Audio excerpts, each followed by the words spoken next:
now we can see what happens after we pour the hot water in.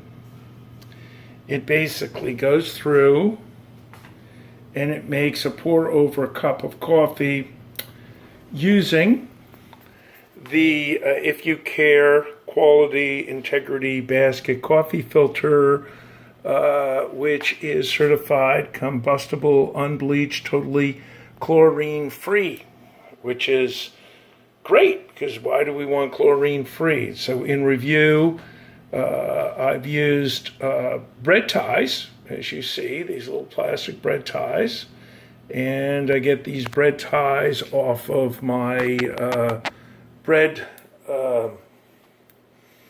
thing here. Just kind of give you an idea. Here's another product. This is called a lavash bread, and you see it has this little bread tie on it.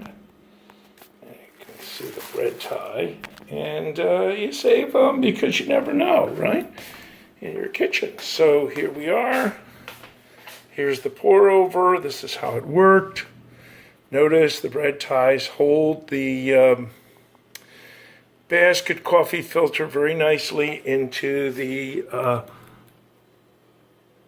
MELLITA 3-cup coffee maker.